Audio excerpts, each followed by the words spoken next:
All right, hello everyone. We're here with Mr. G, the athletic director at GHS, and we're going to be asking him a few questions about the upcoming winter sports and our past achievements from this year. What do you believe were the key factors that contributed to our successful fall sports season? First and foremost, thank you guys for having me here today. I appreciate being here and being able to give you this information. That's a great question, Reese. I'd like to think a lot of it has to do with our student athletes and how well they prepare off season. I mean, we have a bunch of amazing kids, forget the student athlete part of it, that are dedicated to their sport.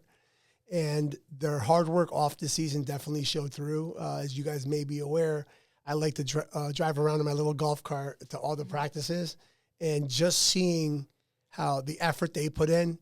I also am a firm believer of this. I think we have some of the best coaching staff out there that really cares about our kids.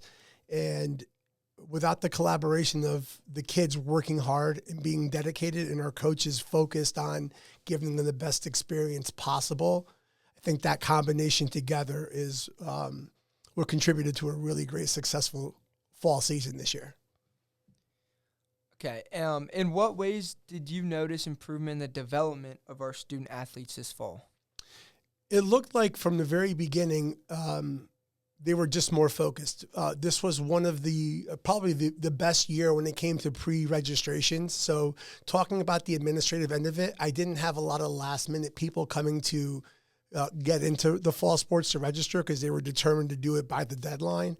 Again, these are little things that you guys probably would never know, but most of the physicals were done, so we didn't have to restrict people. So like the thought coming into the season was much more focused. Yeah. And I think that's because of some of the programs we put in there to help them out. Sports U for communication with the coaches to them. Part of it could be that some of our teams took advantage of the new out of season rule in the summer, and they had some practices in the summer together, so they got to bond with the coaches over the summer. I did notice that the different atmosphere, if I could just pick on one sport in particular right now, our girls team that won the state championship, watching them practice and play at the beginning of the season, it was very selfless soccer. You know, they did a lot more passing, a lot more team instead of individual, more we over me type of deal. And just seeing that, you know, and being at games, a lot of the opposing athletic directors and coaches that I know were like, wow, that's a different team out there. You know, and the fact that they couldn't single in on one specific athlete because they're like, it's coming from everywhere. And that, I'm using soccer for that example, girls soccer, but that was everywhere. I mean, I know there were some questions later on, but our boys soccer team, we had some phenomenal players get high levels of recognition that we've never had before. Talking about our success, there's 8 possible state championships. We already have 4 secured. We came in second in the other 2, possibly third or fourth in the third one, and we're still vying this weekend for our 5th one. So it's been an amazing fall season, and we're hoping some of that success carries over into winter. What were some of the major challenges faced this season, and how were they overcome? I'll speak to challenges on my behalf because I'm not on the teams out there, but one of the bigger challenges was the schedule. It's always a problem. This year, they did something different with the girls field hockey schedule, which gave us a lot more conflict with other sports like boys soccer and girls soccer at home. And having the flexibility of the coaches, again, the term is selfless. They're not thinking about themselves, understanding how moving some practice times and some game times helps the bigger community, the bigger school community helped a lot. We were able to combine day games with night games this year that helped with scheduling. We were able to use all our fields, which was a big key this year. And that was probably my most major is the actual scheduling. I don't think anything on the kids' behalf. I think the kids will tell you they're very resilient. Every year there's been a sport that has to deal with some sort of resiliency, whether it's a few years back when we had no pool until mid-September or when we had no baseball field. And I would like to tell you that you kids, all of you have been amazing through this process because you don't let that phase you. You put trust in people that you should put trust in, and we find a way to make it happen. It might not be what we want, but it's a great alternative, and we make the best of it. And I've got plenty of stories on that. If we could stay here for hours about all the teams that have been through resiliency and have great success. And it's you guys. It's the kids in the school. It's our student athletes and our coaches. How did the community and school spirit contribute to the success of our athletic programs this fall? It's been great. I mean, you expect it to be at home games, and I've been to almost every home game we've had here. Cardinal Crazies and football games have been great.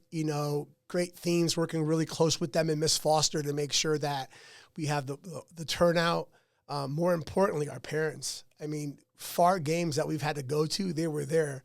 It also does help that we're successful. This year's soccer finals, the state put us back to back, so we had a lot of parents and kids come up there that helped us out. But they stayed, and they were great games. It wasn't the outcome we wanted in both of them. Our girls did a phenomenal job.